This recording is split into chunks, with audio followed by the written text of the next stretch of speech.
There is a version of the Vietnam War that has been told so many times it no longer resembles what actually happened.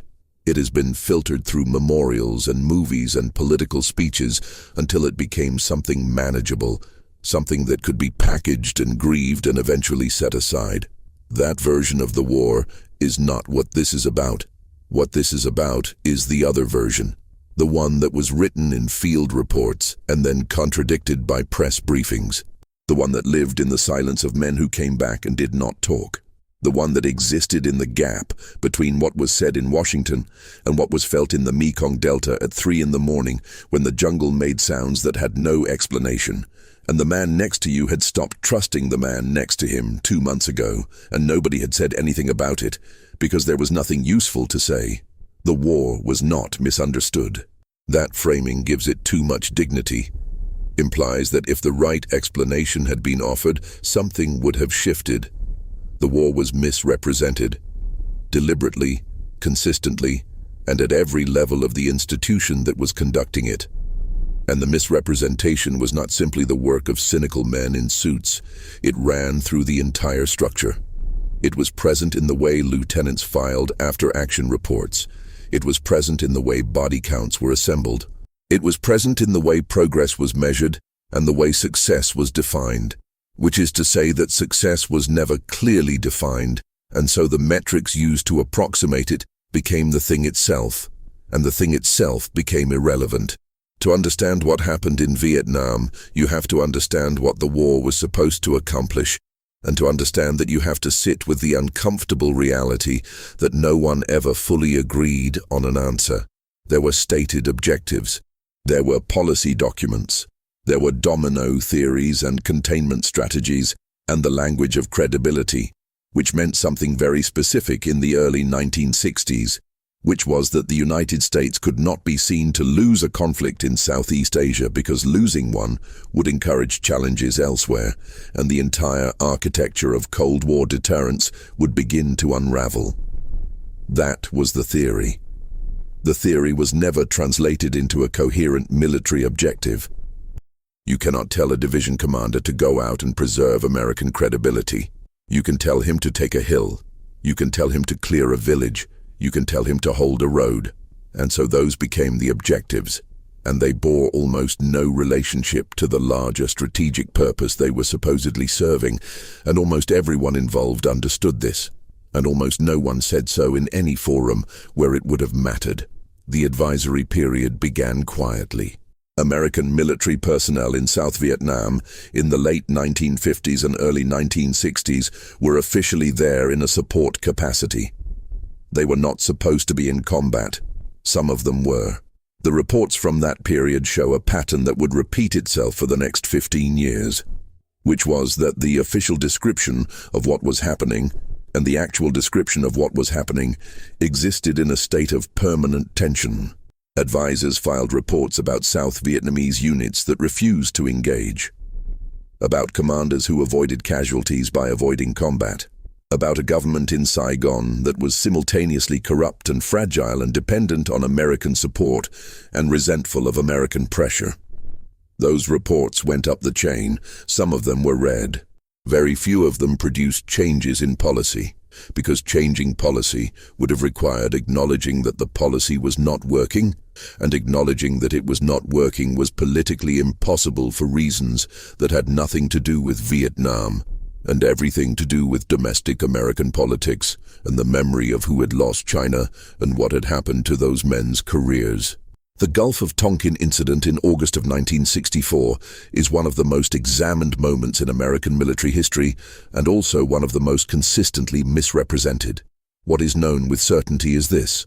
On August 2nd, the USS Maddox was engaged by North Vietnamese torpedo boats in the Gulf of Tonkin while conducting signals intelligence operations.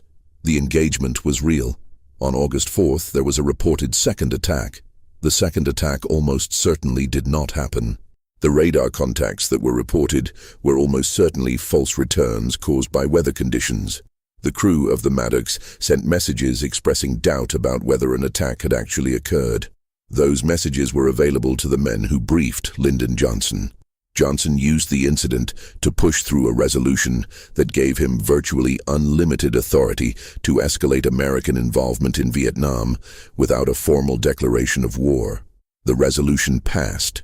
The second attack that may not have happened became the legal basis for a conflict that would kill more than 58,000 Americans and more than 2 million Vietnamese.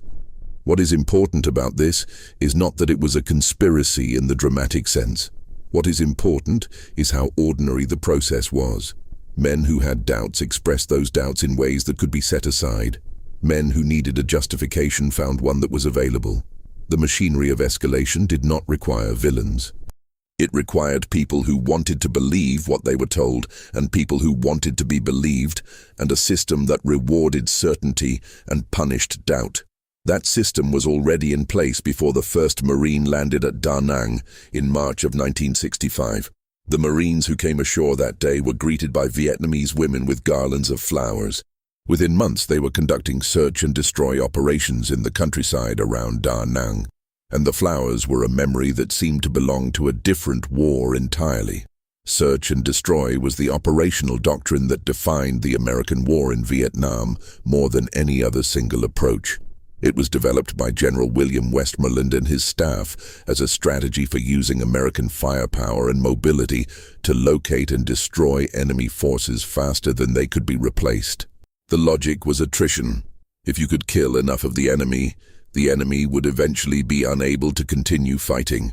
The flaw in this logic was not invisible. Several senior officers identified it at the time. The flaw was that attrition as a strategy requires that you are killing the enemy faster than he can replace his losses, which requires that you know how many you are killing, which requires reliable body count data, which the United States military in Vietnam was almost never in a position to provide. The body count became the central metric of the American war in Vietnam. It was the number that was briefed every morning at MACV headquarters in Saigon. It was the number that was transmitted to Washington. It was the number that Robert McNamara's Defense Department used to assess progress. And it was, to a degree that is almost difficult to comprehend, unreliable. Not occasionally unreliable, structurally unreliable. The incentives that produced body count data were incentives that pushed the numbers upward regardless of what had actually happened in the field. A unit commander who reported high body counts received praise. A unit commander who reported low body counts was questioned about his aggressiveness. The system rewarded inflated numbers and punished honest ones. Soldiers knew this. Officers knew this. The men who compiled the morning briefings knew this. Dead civilians were counted as enemy combatants. Estimated kills were reported as confirmed kills. Men who had been killed by American artillery in free fire zones were added to the count, regardless of whether they had any connection to the Viet Cong or the North Vietnamese Army. The standard joke among American soldiers was that if it was dead and Vietnamese, it was a Viet Cong. The joke was not entirely a joke. The crossover point was the theoretical moment at which enemy casualties would exceed replacement capacity and the war would begin to wind down. Westmoreland's staff calculated and recalculated this point throughout 1966 and 1967. The crossover point was always just ahead. It was always a few months away. It was always going to be reached if the current rate of operations was maintained. It was never reached, partly because the body count data on which the calculations depended was not reliable, and partly because the assumptions about North Vietnamese replacement capacity were consistently underestimated. Hanoi's ability and willingness to feed men into the Southern War was something that American intelligence assessed with consistent inaccuracy throughout the conflict. The enemy's willingness to absorb casualties that would have been politically catastrophic in an American context was something that the American strategic framework had no good way to account for. The villages were a problem from the beginning. The counterinsurgency doctrine that existed in 1965 understood, at least in theory, that the war could not be won by killing alone. You had to separate the population from the insurgents. You had to provide security and services and something resembling legitimate governance. The strategic Hamlet program of the early 1960s had been an attempt to do this.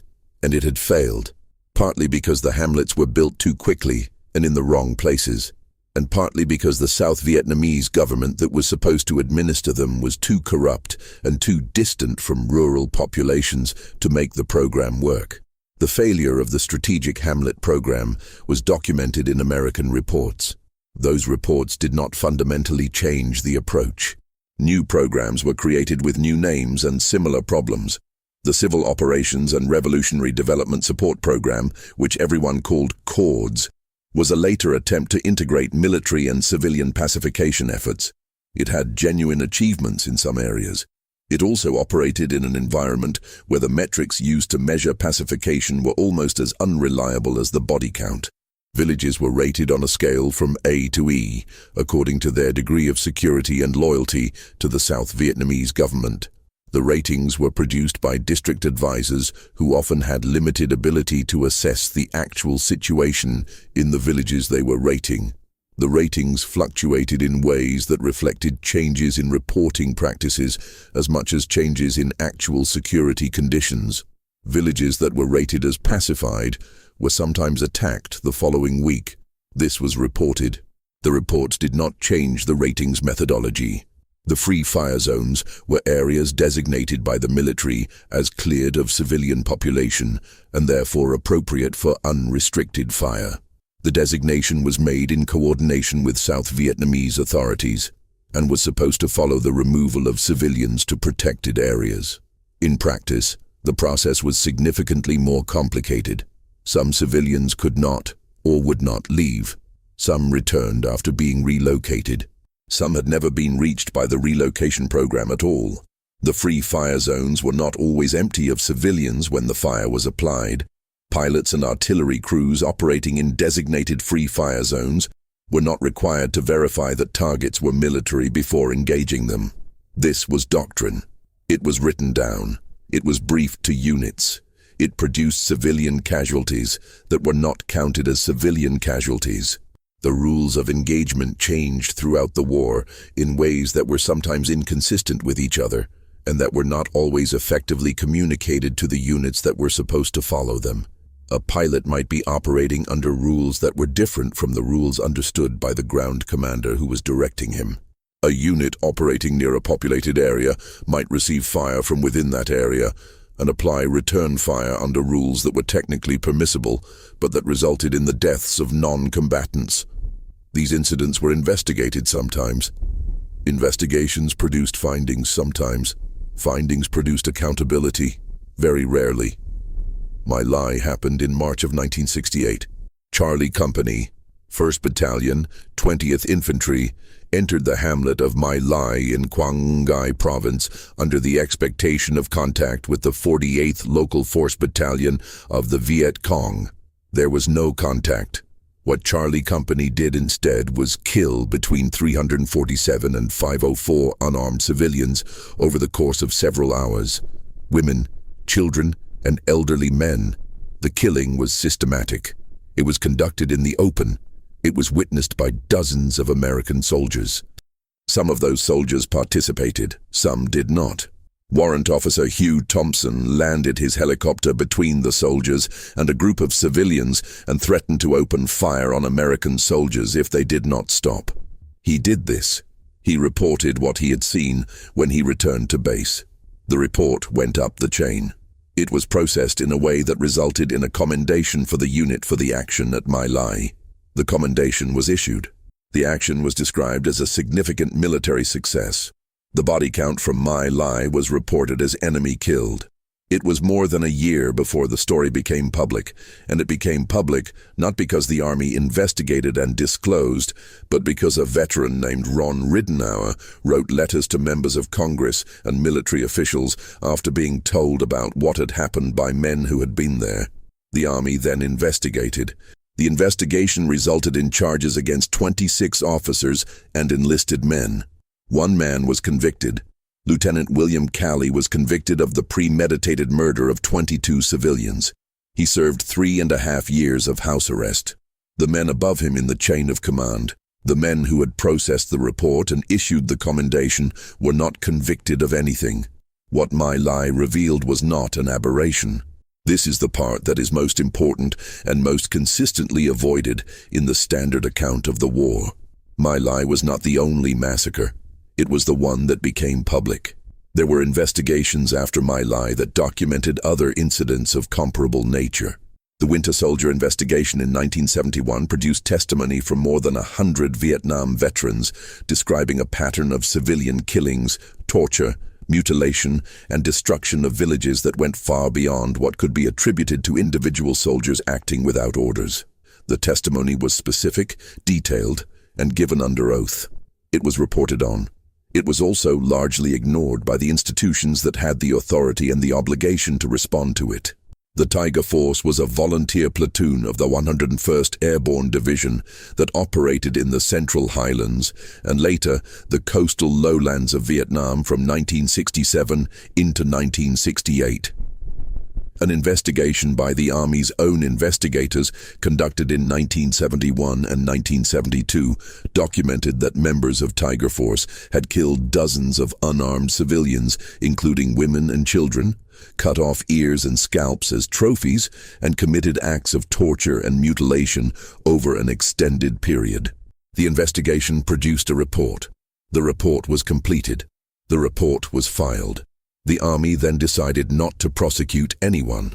The files were classified. They remained classified for more than 30 years. In 2003, the Toledo Blade published an investigation into Tiger Force based on documents obtained through the Freedom of Information Act. The stories won a Pulitzer Prize. None of the men identified in the Army's investigation were ever prosecuted. The pattern here is not simply the pattern of individual atrocities in a brutal war. The pattern is institutional. The pattern is the production of documentation and the suppression of accountability. The Army investigated My Lai. The Army investigated Tiger Force. The Army produced reports that were detailed and damning. The Army then made choices about what to do with those reports that reflected a consistent institutional preference for managing the information rather than confronting what the information described. This is not the behavior of a system that was surprised by what it found. This is the behavior of a system that understood what it had found and made a calculation about the cost of acknowledging it. The soldiers who fought in Vietnam were not the same men who had fought in the Second World War, and the war they were fighting was not the same kind of war, and the relationship between the individual soldier and the institution he was serving was not the same relationship. The draft brought men into the Army who had not chosen to be there and who had no particular commitment to the war's objectives to the extent that those objectives were clear enough to commit to. The rotation system sent men to Vietnam for 12-month tours and then brought them home, which created a force that was constantly turning over, constantly composed of men who were either too new to know what they were doing or too short, which was the term for having too little time left on your tour to take risks, to care much about what they were doing. The unit cohesion that military effectiveness depends on was consistently disrupted by a system that prioritized individual rotation over collective experience. Fragging was the act of killing or injuring an officer or NCO using a fragmentation grenade, usually rolled under the door of a hooch or an officer's latrine, usually at night, usually without witnesses. The term was used broadly to cover any soldier-on-soldier violence directed upward in the chain of command. The Army tracked fragging incidents. The numbers were significant. In 1970 alone, there were more than 200 confirmed fragging incidents. The actual number was certainly higher because many incidents were reported as accidents or as enemy action. Fragging happened for reasons that varied. Sometimes it was personal. Sometimes it was because an officer or NCO was ordering actions that soldiers believed would get them killed unnecessarily. Sometimes it was punishment for reporting drug use. Sometimes it was a consequence of racial tension that the command structure had no effective way to manage. What fragging represented at the institutional level was a breakdown in the basic compact between soldiers and the military institution. Soldiers were supposed to obey orders and trust that those orders were issued by men who had their interests and the mission's interests in mind. Fragging was what happened when that trust was gone and there was no other mechanism available. Drug use in Vietnam was extensive and well documented and largely unaddressed, until it became so visible that it could not be ignored. Heroin became available to American soldiers in Vietnam in the late 1960s at prices that were a fraction of what the same drug cost in the United States, and it was extraordinarily pure, and significant numbers of soldiers used it. The Army's response was slow. The Army's response, when it came, was primarily focused on managing the problem rather than confronting the conditions that produced it. The connection between drug use and the broader disintegration of morale and purpose in the war was not something that the institutional response engaged with directly. Men who were living with ambiguity and fear and the absence of any clear sense of what they were fighting for or how they would know when it was over found ways to manage that experience. Some of those ways were more destructive than others. The Tet Offensive of January 1968 was one of the most significant moments in the war and one of the most thoroughly analyzed. What is less often discussed is the specific nature of the gap it exposed. In the months before Tet, the American public had been receiving a steady stream of optimistic assessments about the war's progress. Westmoreland had returned to the United States in November 1967 and delivered a speech at the National Press Club in which he expressed confidence that the war was being won. The light at the end of the tunnel was a phrase that was in common use in official communications at this period. The light at the end of the tunnel was real, the officials said. Progress was being made. The enemy's capacity was being degraded. The crossover point was within reach. On January 30th, 1968, approximately 85,000 North Vietnamese and Viet Cong forces launched coordinated attacks on more than 100 cities and towns across South Vietnam. They attacked 36 provincial capitals. They attacked 5 of the 6 major cities. They attacked the American embassy in Saigon, which was perhaps the most carefully secured facility in the country. The sappers who attacked the embassy penetrated the outer wall and held the compound grounds for 6 hours before being killed. The attack on the embassy itself was eventually repulsed. The broader Tet Offensive was, in military terms, a significant defeat for the communist forces. They took enormous casualties. They did not hold the cities they attacked. The expected popular uprising in support of the liberation forces did not materialize. In narrow military terms, Tet was a defeat for Hanoi. What Tet destroyed was not the military situation. What Tet destroyed was the official narrative. The images of fighting in Saigon and Hue, the images of American soldiers defending the embassy compound, the images of the provincial capital of Hue being systematically reduced to rubble over weeks of urban combat. Those images arrived in American living rooms at a moment when the public had been told the war was nearly won. The credibility gap, which had been a persistent problem for the Johnson administration, became a chasm. Walter Cronkite went to Vietnam after Tet and came back and said on national television that the war was mired in stalemate. This was not a new conclusion. It was the conclusion that a significant number of military and intelligence analysts had been arriving at privately for years. What made it significant was that it was said publicly by a man that millions of Americans trusted, and it was said in a way that could not be dismissed or managed or buried in a classified report. Johnson did not seek re-election. Westmoreland was replaced. The policy did not change in the ways that those changes might have suggested. The war continued. The negotiations in Paris that began in 1968 produced no agreement for years. In the meantime, the war continued, with different emphases and different stated strategies, and the same fundamental absence of a clear definition of what success would look like and how you would know when you had achieved it. Vietnamization was the Nixon administration's policy for transitioning the combat role to South Vietnamese forces, while American forces were gradually withdrawn. The logic was that you could reduce American casualties and American political opposition to the war by reducing the American presence while simultaneously strengthening South Vietnamese capacity to conduct the war independently.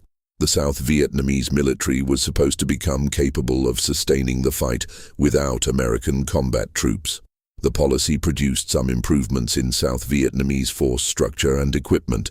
It did not produce the capacity that the policy assumed it would produce, partly because the problems with the South Vietnamese military were not primarily problems of equipment or training, but problems of leadership and motivation, and the fundamental question of whether the South Vietnamese government could generate the kind of loyalty from its own population that was necessary to sustain a long war against an opponent that had convinced large numbers of Vietnamese that history was on its side.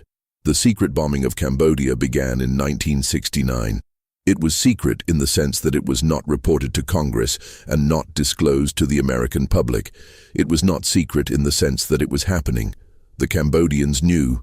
The North Vietnamese knew. The reporters in Saigon had various degrees of knowledge about it. The men who were flying the missions knew. The way the secrecy was maintained was through a falsification of records. B-52 crews were given 2 sets of coordinates. The coordinates that went into the official records showed missions over South Vietnam. The coordinates that were actually flown showed missions over Cambodia. The official records were falsified. This was done systematically and deliberately. It was done because the Nixon administration believed that publicly acknowledging the bombing of a neutral country would be politically damaging and would complicate the negotiations in Paris. The bombing continued for 14 months before it was disclosed, and the disclosure came not because the government chose transparency, but because a reporter named William Beecher published a story in the New York Times that described the bombing in enough detail that denial was no longer sustainable. The Phoenix program was an intelligence-based effort to identify and neutralize the Viet Cong infrastructure, which was the political and administrative network that supported the guerrilla war in the South. The program was run with CIA involvement and operated through a system of provincial interrogation centers and district intelligence operations centers where captured or identified members of the Viet Cong infrastructure were interrogated. The program had a quota system. Districts were expected to neutralize a certain number of Viet Cong infrastructure members per month. Neutralization meant captured, defected, or killed. The quota system produced the same kind of distortions that the body count system produced. Men who could not meet quotas through legitimate intelligence operations met them through other means. People were identified as Viet Cong infrastructure on the basis of inadequate or fabricated evidence. Personal and financial disputes were settled by denouncing enemies to Phoenix operatives. The torture of detainees at provincial interrogation centers was documented by American advisors who witnessed it and reported it. The reports were processed and the torture continued. The official assessment of Phoenix was that it neutralized a very large number of Viet Cong infrastructure members and significantly degraded the enemy's organizational capacity in the South. The evidence for this assessment was the same kind of evidence that supported the official body count figures, which is to say that it was produced by a system that incentivized optimistic reporting and did not have reliable mechanisms for independent verification. The men who ran Phoenix and who oversaw it at the CIA and MASIV level understood the limitations of the data they were receiving. This understanding did not fundamentally alter the way the program's results were reported, upward and outward. The My Lai investigation led to a broader Army investigation called the Peers Commission, which examined not just My Lai itself, but the command climate and reporting practices that had allowed the incident to go unreported and unremarked for more than a year. The Peers Commission found that there had been a significant suppression of information at multiple levels of the chain of command. Officers who had received information about what had happened at My Lai had made choices not to pursue that information up the chain. The Commission's findings were detailed and specific about who had known what and when. The Commission's findings also resulted in very limited accountability.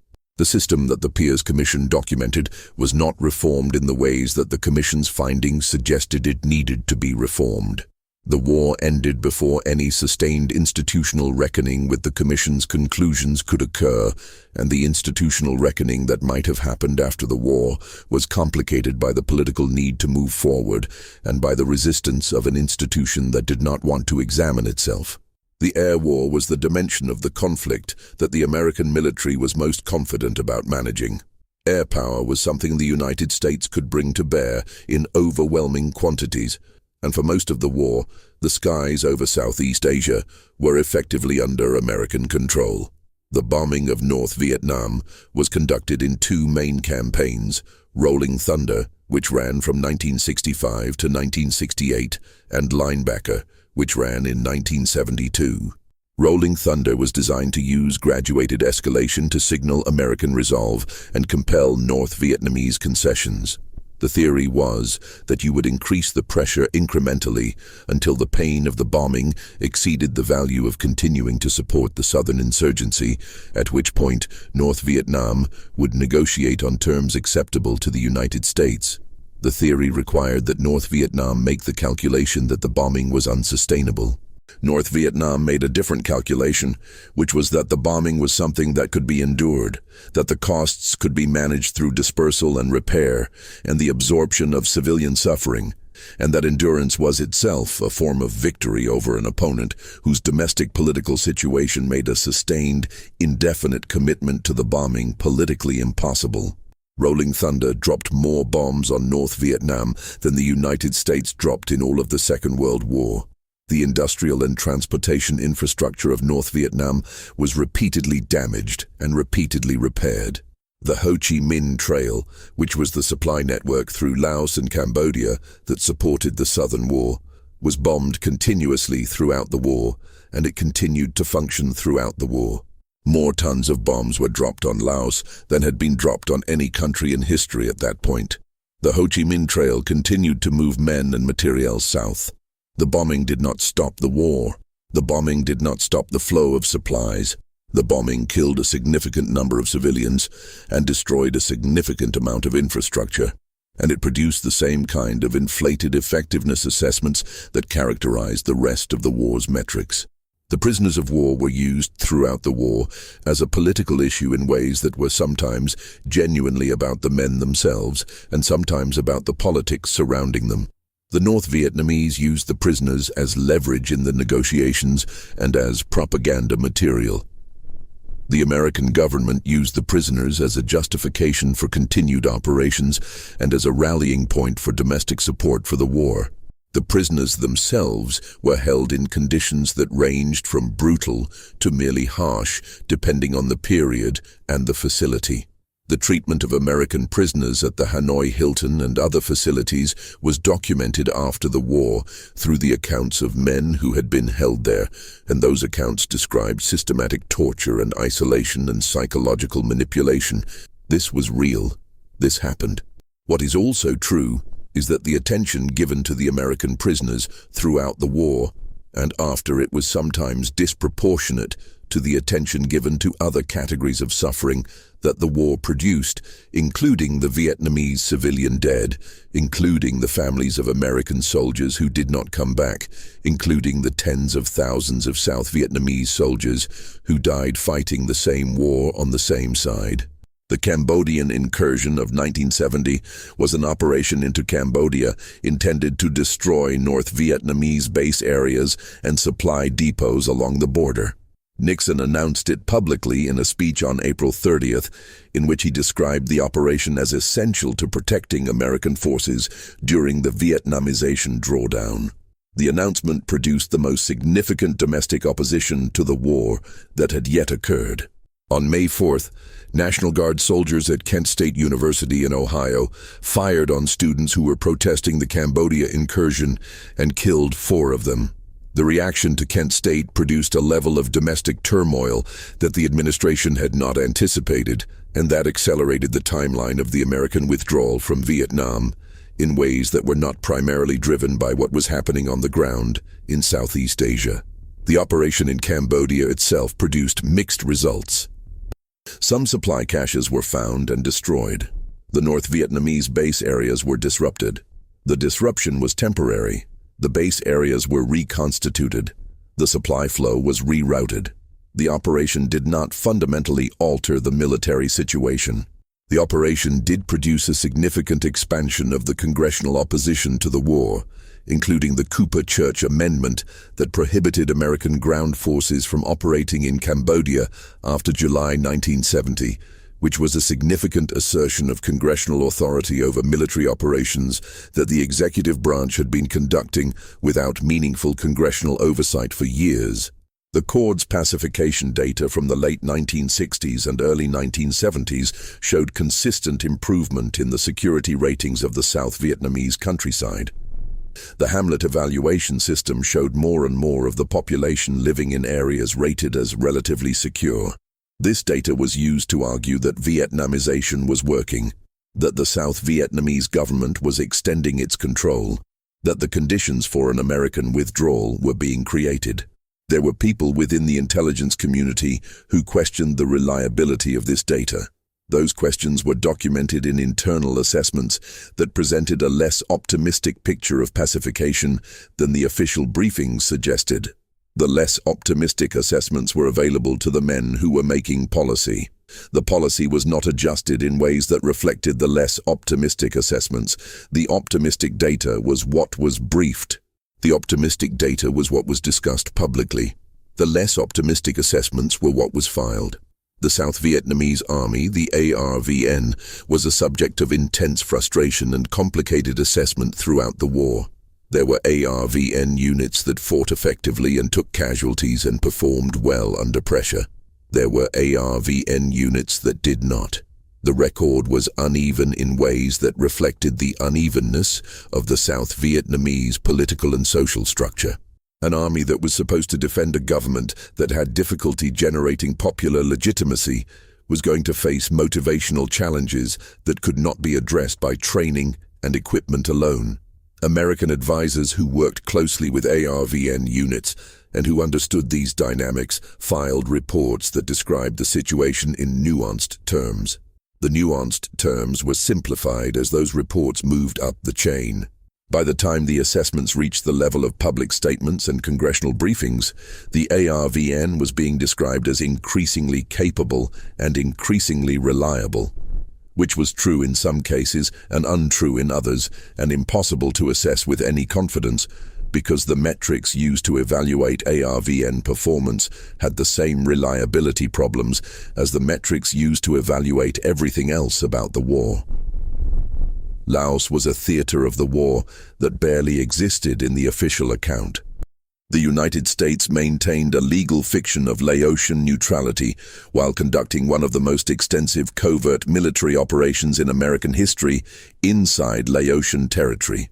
The CIA ran the secret war in Laos through a network of Hmong fighters under the command of General Vang Pao. The war in Laos involved Air America, which was a CIA proprietary airline, and it involved the construction of radar sites and navigation aids and the direction of air operations from facilities that officially did not exist for a war that officially was not happening.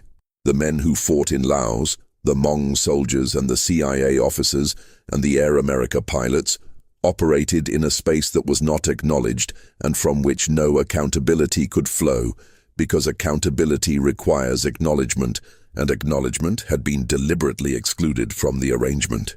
The Hmong paid an enormous price for their alliance with the United States. By the time the American involvement in Southeast Asia ended in 1975, the Hmong population of Laos had suffered catastrophic losses. Tens of thousands had been killed. Many more had fled across the Mekong River into Thailand. The American commitment to the Hmong, which had been real in operational terms for more than a decade, was not reflected in any formal treaty obligation or any legal basis for protection. When the political decision was made to end the American involvement, the obligation to the Hmong did not appear in the official accounting of what was being given up. It appeared later in the refugee camps along the Thai border, in the stories of men who had been told they were fighting alongside an ally that would stand with them. The peace negotiations in Paris were a protracted and complicated process that lasted from 1968 to 1973, and that produced an agreement whose terms were understood by many of the people who negotiated it to be unenforceable. The Paris Peace Accords of January 1973 ended the direct American military involvement in Vietnam. They did not end the war. The agreement allowed North Vietnamese troops to remain in the south in the positions they held at the time of the ceasefire. This was a fundamental concession that the South Vietnamese government understood as potentially fatal to its long-term viability. The South Vietnamese President Nguyen Van Thieu signed the agreement under what he later described as intense American pressure. He signed it with American assurances that the United States would respond forcefully to North Vietnamese violations of the agreement. Those assurances were given privately. They were not incorporated into the agreement. They were not submitted to Congress for approval. The administration's ability to make those assurances good was constrained by the War Powers Resolution that Congress had passed in 1973, by the cuts to military aid to South Vietnam that Congress made in subsequent years, and by the political impossibility of recommitting American forces to a war that the public had decisively rejected. The fall of Saigon in April 1975 was the conclusion of a process that had been underway since the agreement was signed, and that some analysts had predicted with uncomfortable accuracy from the moment the terms of the agreement became known.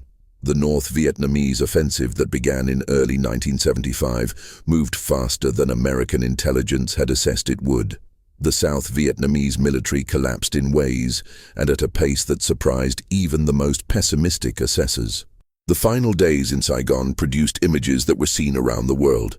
The helicopter evacuations from the embassy roof, the crowds of Vietnamese who had worked with Americans pressing against the gates, the burning of documents, the abandonment of equipment that was left because there was no time and no plan adequate to the reality of what was happening. The men who had made the decisions that produced this outcome were not in Saigon in April of 1975. Most of them were in Washington or in retirement or in other posts. The men who were in Saigon were the embassy staff and the military personnel and the Vietnamese who had staked their lives on the continuation of the American commitment and who were now learning what that commitment was worth when the political conditions that had sustained it were no longer present. The names of some of these men and women are documented in the oral histories and the after-action reports that were compiled in the years after the war. The names of others are not documented anywhere because the people who held them did not make it out and left no record that survived. The veterans came home to a country that did not know what to do with them. This is stated so often that it has become a kind of ritual acknowledgement that precedes whatever comes next. But the reality behind the phrase is specific and documented and worth sitting with. The men who came back from Vietnam came back from a war that had been morally contested for years before they left it. They came back individually on commercial flights without the processing experiences of previous wars that had allowed men to decompress collectively in the presence of others who shared the same experience. They came back to cities and towns where the war was either a source of division or a subject that people preferred not to discuss. And in either case, their experience of it was something that existed outside the conversations of the people around them. The Department of Veterans Affairs was not prepared for the scale of psychological injury that the war had produced. Post-traumatic stress disorder was not recognized as a formal diagnostic category until 1980. The recognition came in part because of advocacy by veterans groups and mental health professionals who had been working with Vietnam veterans and documenting the patterns of their distress. Before the diagnostic category existed, men who were experiencing what we now understand as PTSD were being assessed and treated under frameworks that did not adequately account for what had happened to them. Many were not being assessed or treated at all. The missing in action issue became one of the most politically potent legacies of the war. The families of men who had been listed as missing rather than killed had a grief that could not close because the closure that death provides was not available to them. The American government's handling of the MIA issue was another context in which the gap between what was said and what was known was present and persistent. The intelligence community had assessments of the likelihood that living American prisoners remained in Southeast Asia after 1973 that did not align with the public statements that were made about the subject in the years after the war. The families of the missing were told things by government officials that were not fully consistent with what those officials believed to be true. This is documented. It is documented in the reports of Senate committees that investigated the issue in the 1980s and 1990s, and in the records that were eventually declassified and made available to researchers. The Agent Orange contamination is an ongoing story that does not have an end. Agent Orange was the most widely used of the herbicide compounds that the United States military deployed in Vietnam as part of the defoliation campaign called Operation Ranch Hand. The purpose was to destroy the forest cover that provided concealment to enemy forces and to destroy crops in areas controlled by the Viet Cong. Approximately 12 million gallons of Agent Orange were sprayed over South Vietnam between 1961 and 1971. The compound contained dioxin as a contaminant, and dioxin is one of the most toxic substances produced by human activity. The health effects of dioxin exposure include a range of cancers, birth defects, and other conditions that manifest sometimes decades after exposure. American veterans who believed their health conditions were related to Agent Orange exposure faced a long and frustrating process of obtaining acknowledgement and compensation from the Veterans Administration. The scientific and legal process of establishing causation between exposure and specific conditions took many years and resulted in a series of determinations that expanded the list of recognized conditions over time. By the time some of those determinations were made, many of the men whose conditions they covered had died. The Vietnamese population that was exposed to Agent Orange faced a situation that was more severe and less remediated. The contamination of Vietnamese soil and water and food supply from Agent Orange deposition persists.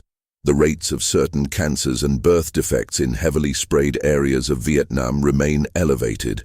The remediation efforts that the United States has contributed to in Vietnam are real but limited relative to the scale of the contamination.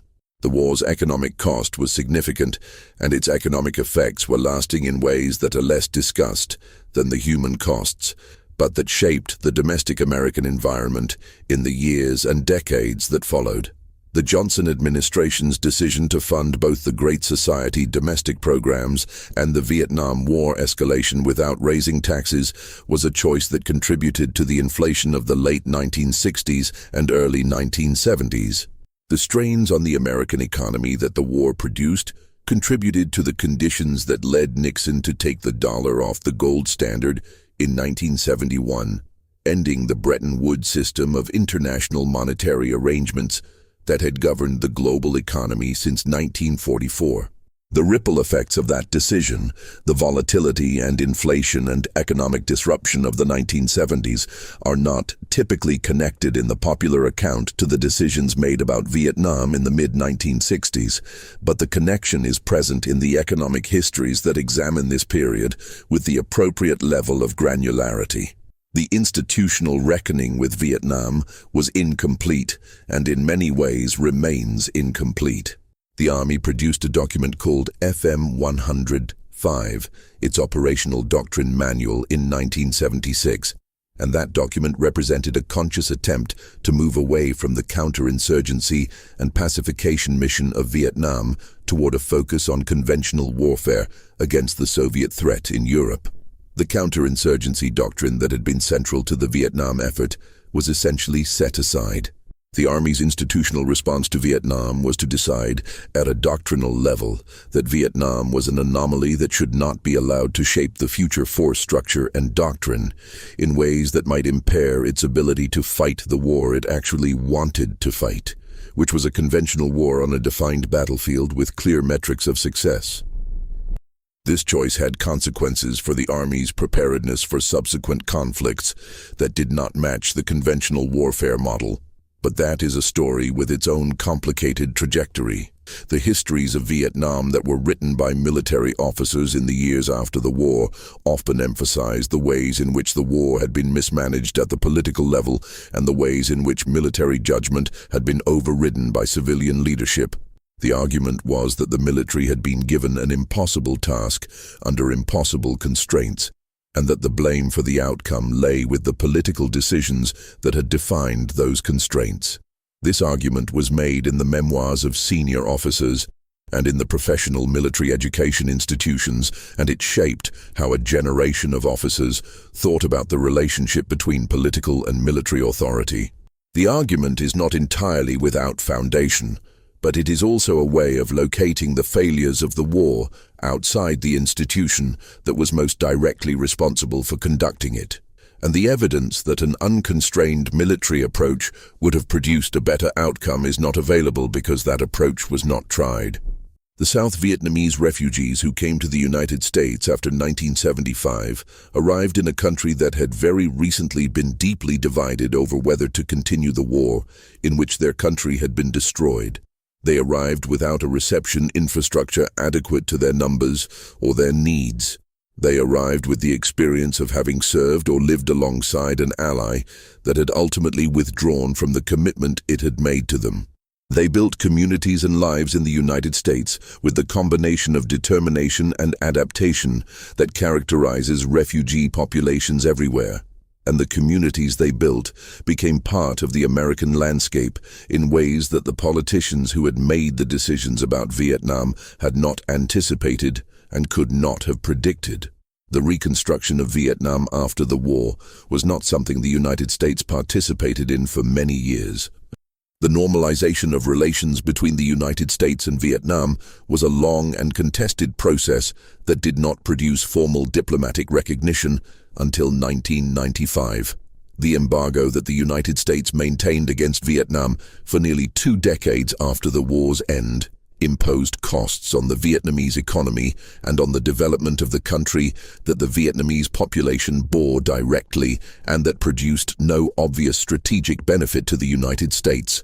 The normalization, when it came, was driven partly by the business interests of American companies that wanted access to the Vietnamese market, and partly by the lobbying of Vietnam veterans who believed that normalization was a necessary element of their own reconciliation with what they had experienced.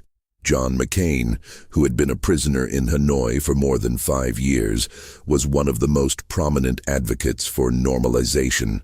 This is noted because it is the kind of specific human detail that the institutional account of the war consistently loses. The tunnel complexes that the Viet Cong and the North Vietnamese army built throughout South Vietnam were one of the most significant logistical and tactical assets of the communist war effort. The tunnels at Cu Chi, northwest of Saigon, were the most extensive and the most thoroughly documented after the war. They extended for hundreds of kilometers beneath the Iron Triangle, an area that American forces repeatedly swept and cleared, and that the enemy continued to use throughout the war. The tunnels housed hospitals and supply depots and command centers and living quarters. They were engineered with ventilation systems and water traps and multiple layers of access controls that made them extremely difficult to locate and clear from the surface. The tunnel rats, the American soldiers who went into the tunnels with a flashlight and a pistol to search for enemy personnel and material, operated in conditions of fear and disorientation that are difficult to describe adequately, and that those who survived them frequently declined to describe at all. There were tunnels that were found and cleared and then reoccupied. There were tunnels that were found and partially explored and then sealed. The sealing was not always accompanied by an explanation. The explanation was not always available because what had been found inside was not always something that fit within the categories available for reporting it. A tunnel that contained evidence of activity that did not correspond to the intelligence picture of what the enemy was doing in that area could be sealed without generating a report that would require someone up the chain to reconcile the evidence with the picture. A tunnel that contained what looked like a field hospital for civilians could be sealed without generating a report that would require a discussion of how those civilians came to need a hospital in an underground facility. The sealing was a way of making the problem of the tunnel not a problem. The explanation was not given because the explanation would have generated questions that could not be answered conveniently. The entire war had this quality. The entire war was a kind of tunnel that was sealed at various points by various hands for various reasons, and the explanations were not given and the questions that the explanations would have generated were not asked in any forum with the authority to require answers. The official history of the war that the Army commissioned and that took decades to complete and that runs to multiple volumes is a document that reflects this quality. It is thorough in some respects and selective in others. It acknowledges failures in some areas, and in others it finds language that allows the record to be described in terms that do not fully account for what the record shows. The names on the wall in Washington are real names. They belong to real people who died in a war, whose purpose was never clearly defined, whose progress was consistently misrepresented, whose failures were consistently attributed to forces outside the institution that was conducting it, and whose costs were borne in ways that were distributed deeply unevenly across the American population and even more unevenly across the Vietnamese population. The names on the wall are not the full count of what the war cost. They are one category of cost that was finally acknowledged in a form that could be visited and touched. The other categories of cost do not have a wall. The last American combat troops left Vietnam in 1973. The war continued. The American advisors and support personnel who remained provided assistance to the South Vietnamese military through 1974 and into 1975. The congressional cuts to military aid reduced the capacity of the South Vietnamese forces to sustain their operational tempo. The North Vietnamese assessed the American commitment and concluded that it would not be renewed regardless of what happened on the ground. The assessment was correct. The offensive that began in early 1975 was planned with that assessment in mind. When the South Vietnamese units in the Central Highlands began to collapse in March of 1975, the collapse was faster than anyone had planned for, and almost faster than anyone had planned to respond to. The refugee columns moving south along Route 7B became one of the defining images of the war's end. Hundreds of thousands of people moving in conditions of chaos and fear, away from something they could not fully see, toward a coast that offered no guarantee of safety. The embassy evacuation on April 29th and 30th of 1975 was the final act of the direct American involvement. The helicopters flew through the night. The Vietnamese who made it to the embassy, or to the rooftops designated as pickup points, made it out. The Vietnamese who did not make it to those points did not make it out. The line between who made it and who did not was not drawn by any systematic principle. It was drawn by geography and timing and luck, and the decisions of individual Marines about when to close the gates and who was close enough to the gate when it closed. The war did not end at the embassy gate. The war ended on April 30th, when North Vietnamese tanks rolled through the gates of the presidential palace in Saigon, and the flag of the Provisional Revolutionary Government was raised. The war had lasted, in its various phases and under its various names, for 30 years, if you count from the beginning of the Vietnamese independence movement against French colonialism, or for 20 years if you count from the division of the country at the 17th parallel, or for 10 years if you count from the first significant American combat operations, or for however long you consider appropriate given what you believe the war was fundamentally about. The American war in Vietnam lasted long enough to kill 58,318 Americans and to wound more than 300,000.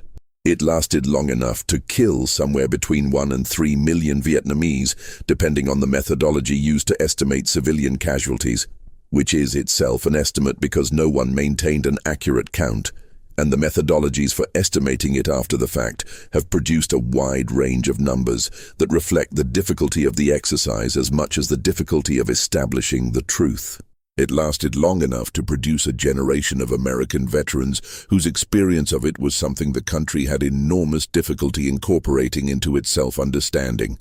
It lasted long enough to produce a foreign policy caution, often called the Vietnam Syndrome, that shaped American decisions about the use of military force for the following 2 decades in ways that were real but complicated and not always coherent. It lasted long enough to leave in its place a series of questions that have never been resolved about what the war was supposed to accomplish, why the means chosen to accomplish it were so consistently inadequate to the task, why the people who understood the inadequacy did not say so more loudly in the forums where it would have mattered, and what it means when an institution conducts a war for years in the knowledge that the war is not being won and does not change course. The answers to those questions are documented in the archives.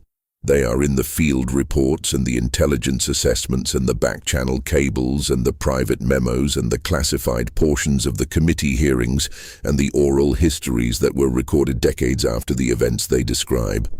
They are not easily summarized because they do not reduce to a simple conclusion. The war was not simply a noble cause betrayed by weak politicians.